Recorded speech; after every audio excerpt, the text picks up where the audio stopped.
Good morning, all of you. I hope you all are good at your home. As you can see, we are going to start the chapter of class 7th. Class 7 का हम आज chapter 5 जिस chapter का नाम है acid base and salt को आज हम कंप्लीट करेंगे. At the start of the chapter मैं आप सभी को इसके टॉपिक्स को क्लियर करवा देती हूँ कि कौन कौन से टॉपिक्स जो हैं हम क्लियर करने वाले हैं. हम जानेंगे what is acid base salt, what is physical property of acid base salt and what is the chemical property of acid base salt, what is indicator, neutralizations, reactions. तो ये सारे जो टॉपिक्स हैं वो आज हम कंप्लीट करेंगे. अभी आपको जो टॉपिक्स है वो सुनने में आपको बहुत ऐसे लग रहे होंगे कि ये क्या बोल रही है मैम. तो जब आप एक एक करके एक एक टॉपिक को ध्यान से सुनेंगे, समझेंगे और इस चैप्टर को अच्छी तरीके से पढ़ेंगे तो आपको अच्छे समझ में आएगा कि ये टॉपिक्स क्या क्या है. तो स्टार्ट करते हैं. सबसे पहले आपको ध्यान में रखना है कंपोनेंट जो है उसका क्लासिफाइड जो किया गया है इनटू थ्री ग्रुप्स किया गया है. एसिड बेस एंड सॉल्ट जो हम आज पढ़ने वाले हैं क्लासिफिकेशन कंपोनेंट का इसी के बेस पे किया है, एसिड बेस एंड सॉल्ट. तो यहाँ पर मैंने सबसे फर्स्ट ऑफ ऑल, अच्छा ये स्टार्ट करने से पहले मैं आपको ये बता दूं कि जो हम एसिड की बात कर रहे हैं, अगर सबसे पहले हम एसिड की बात करते हैं तो एसिड के खोजकर्ता कौन है. तो यहाँ पर मैंने साइंटिस्ट के नाम लिखा है. Arrhenius first scientist. अरेनियस वो साइंटिस्ट हैं जिन्होंने एसिड की खोज करी थी. एसिड के खोजकर्ता की अगर हम बात करें तो उनका नाम है अरेनियस. तो अब हम शुरू करते हैं. शुगर, सॉल्ट और लेमन, ये जो मैंने कंपोनेंट्स अभी आपको बताए हैं या जो मैंने पदार्थ बताए हैं ये पदार्थ आपके डेली लाइफ में इस्तेमाल किए जाते हैं. कैसे? जैसे कि देखिए शुगर की अगर बात करूँ तो शुगर भी आप बहुत अच्छी तरीके से जानते हैं, सॉल्ट भी और लेमन जूस भी. ठीक है. तो शुगर का टेस्ट कैसा आता है? स्वीट होता है. वहीं हम सॉल्ट की बात करें तो सॉल्ट का टेस्ट होता है सॉल्टी और बिटर. अब आप सोचोगे कि बिटर कैसे? तो देखिए जब नमक को स्वाद अनुसार डाला जाता है तब तो उसका स्वाद जो है वो सॉल्टी ही रहता है. लेकिन अगर जरूरत से ज्यादा नमक किसी में पड़ जाता है तो उसका स्वाद कड़वा होने लगता है. तो नमक का स्वाद सॉल्टी भी होता है, बिटर भी होता है और आपका लेमन जूस का स्वाद जो है सॉर यानी कि खट्टा होता है. नेक्स्ट है आपका acid base salt are ionic compounds. अब आप सोचेंगे व्हाट इज आयनिक. अब मे भी आपने प्रीवियस क्लासेस में काफी बच्चे आयनिक जानते हो, काफी नहीं भी जानते हो. तो उसके लिए मैं आपको बहुत ही साधारण सा एग्जांपल दे देती हूँ. देखिए जब आप सीनियर क्लासेस में जाएंगे, 8th में ही पहुंचेंगे, तब आप जानेंगे पीरियोडिक टेबल के बारे में. पीरियोडिक टेबल वो टेबल होती है जिसके अंदर आप सभी के एलिमेंट्स होते हैं. कंपोनेंट्स या एलिमेंट्स बोल सकते हैं, एलिमेंट्स पाए जाते हैं. तो आयनिक का क्या मतलब है? जैसे अगर ये है, सपोज कीजिए मैंने यहाँ पे मैंने सपोज कीजिए नाइट्रोजन ले लिया. ओके, एन ले लिया, इट्स नाइट्रोजन. ओके, एन यहाँ पे मैंने ले लिया. तो अभी तो मैं इसको नाइट्रोजन बोलूंगी, बट अगर यहाँ पे प्लस या माइनस का चार्ज लग जाता है, ओके, प्लस या माइनस का चार्ज, प्लस चार्ज और माइनस के चार्ज को आयंस कहे जाते हैं. ध्यान रखना है जो प्लस का चार्ज है जो ऊपर लगा होता है, प्लस और माइनस, प्लस का हो या माइनस का हो, उन्हें कहा जाता है आयंस. ओके, तो जब इसको जिसमें प्लस या माइनस का चार्ज लग जाएगा तो इसको आयनिक कहा जाएगा. ओके, अभी तो इसको एलिमेंट्स बोलेंगे, बट जब इनमें प्लस या माइनस का चार्ज लग जाएगा तो आयनिक कहलाएगा. यहाँ पे लिखा हुआ है, मैंने लिखा है आपको, ions are atom of positive.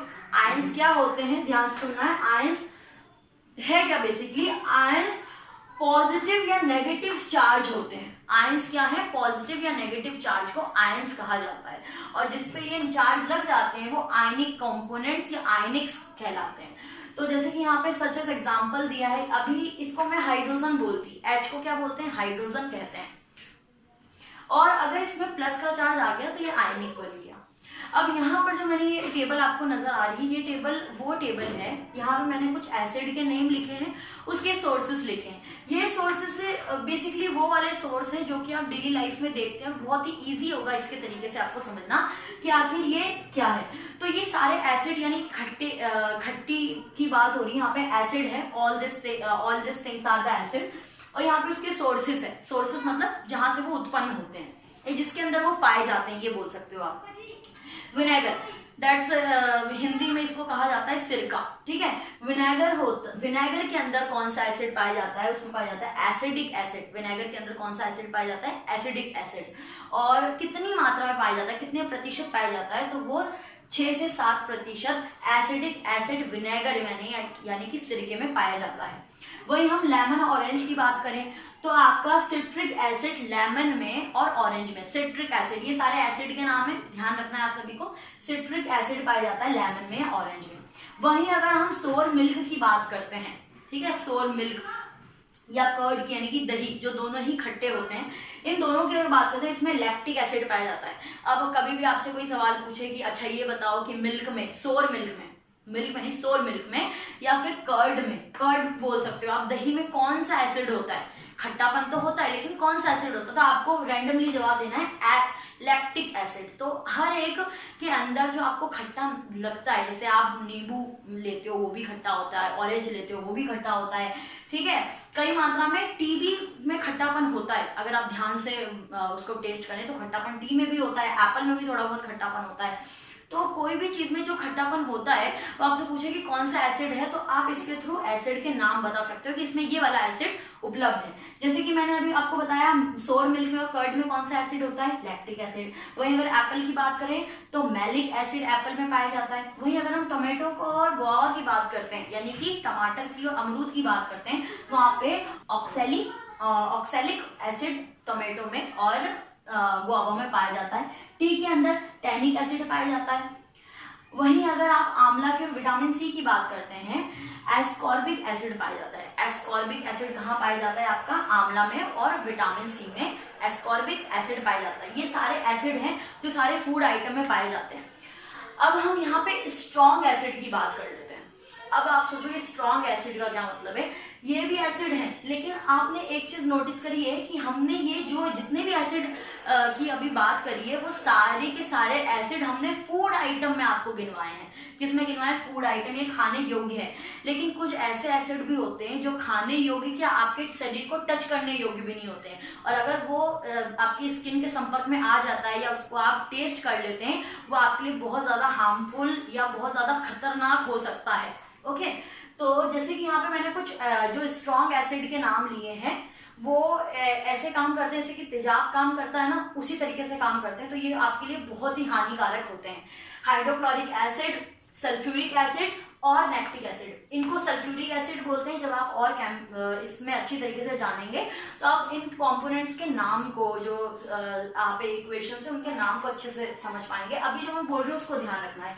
It's called hydrochloric acid, it's called sulphuric acid and that's called lactic acid. तो ये 3 प्रकार के ऐसे एसिड हैं जिनको स्ट्रॉन्ग एसिड की गिनती में गिना जाता है, जिनको स्ट्रॉन्ग एसिड कहा जाता है।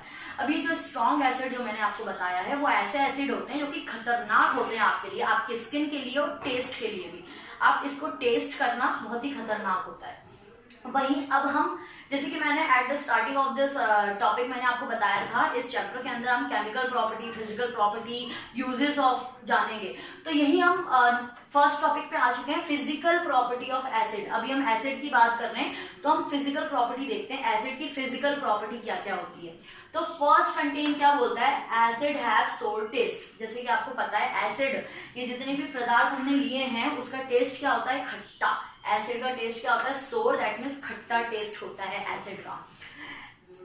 Asset turn blue, litmus red. Acid क्या है? देखिए लिटमस पेपर आपको प्रीवियस क्लासेस में भी समझाया होगा। लिटमस पेपर यानी कि ब्लू लिटमस पेपर को एसिड रेड कर देता है। अगर आपको पता करना है कि ये चीज खट्टी है कि नहीं बिना उसको टेस्ट करे, तो आप क्या कर सकते हैं? ब्लू लिटमस पेपर का इस्तेमाल कर सकते हैं। अगर वो लिटमस पेपर का रंग रेड हो गया, सपोज कीजिए यहाँ पे हमने लिटमस पेपर लिया है, इसका रंग अभी क्या है? ब्लू है। क्या है? ब्लू। और हमने इसको किसी में डिप कर दिया या कहीं इसको उस स्थान पे रख दिया, उस जगह पे इसको डिप कर दिया या रख दिया, हमें देखना है कि इसका टेस्ट क्या है। ठीक है, तो अगर इसको वहां रखने पर इसका कलर रेड हो गया, इसका मतलब वो जो पदार्थ जिसको आप चेक करना चाह रहे थे उसका टेस्ट क्या है? खट्टा है। ओके, तो जब ये क्या कर देता है? ब्लू लिटमस को रेड कर देता है। एसिड क्या कर देता है? ब्लू लिटमस को रेड में कन्वर्ट करता है, यानी रेड कलर कर देता है अगर वो एसिड हो तो। Acid readily soluble in the water and produce a lot of heat. यहाँ पे रेडली का मतलब है कि सरलता से या बड़ी आसानी से। एसिड क्या है? पानी के अंदर वाटर के अंदर सॉल्यूबल होते हैं, यानी घुलनशील होता है। दैट मीन्स बड़ी आसानी से घुल जाता है। उसके लिए हमें क्या है, चीनी अगर हम जब घोलते हैं तो हमें चम्मच से हिलाना पड़ता है, लेकिन अगर हम एसिड की बात करें तो बिल्कुल झटपट वो घुल जाता है, बहुत अच्छे से और बहुत जल्दी से घुल जाता है, सरलता से घुल जाता है। लेकिन घुलने के साथ वो क्या प्रोड्यूस करता है, वो लॉट्स ऑफ हीट को प्रोड्यूस करता है। क्या प्रोड्यूस करता है, लॉट्स ऑफ हीट प्रोड्यूस करता है। जैसे कि आपने जब कभी भी आपके घर में व्हाइट वॉश हुआ हो तो आपने देखा होगा कि चूना जो है पानी में डाला जाता है तो उसके ऊपर व्हाइट पाउडर या बहुत ही गरम गरम, या आप उसको टच करेंगे उस बकेट को जिस में आपने उस पानी में चूना डाला है तो वो बहुत गर्म हो जाएगा। क्यों? क्योंकि एसिड जो है वाटर के साथ जल्दी मिक्स हो जाता है और वो हीट को जनरेट करता है, यानी कि हीट को प्रोड्यूस करता है। Okay, pure acid are colourless liquid. अगर प्योर एसिड की बात करें, अगर आपको बिल्कुल स्वच्छ या प्योर एसिड मिले तो वो कलरलेस होगा, यानी उसका कोई कलर नहीं होगा। सम एसिड एग्जिस्ट सॉलिड स्टेट। कुछ एसिड यहाँ के एग्जांपल में दे रही हूँ, कुछ एसिड ऐसे होते हैं जो कि सॉलिड स्टेट में पाए जाते हैं, सॉलिड कठोर सख्त स्टेट में पाए जाते हैं। कौन से हैं? Citric acid. सिट्रिक एसिड का एग्जांपल मैंने यहाँ पर भी दिया है, ये lemon, orange. Okay, citric acid कौन से में पाए जाते हैं? सॉलिड स्टेट में पाए जाते हैं। वही आपका टार्टेरिक एसिड भी है जो कि आपके सॉलिड स्टेट में पाया जाता है। अब हम फिजिकल प्रॉपर्टी फिजिकल हमारा कंप्लीट हो गया है। अब हम केमिकल प्रॉपर्टीज देखेंगे और इनके यूजेस देखेंगे कि क्या क्या होता है।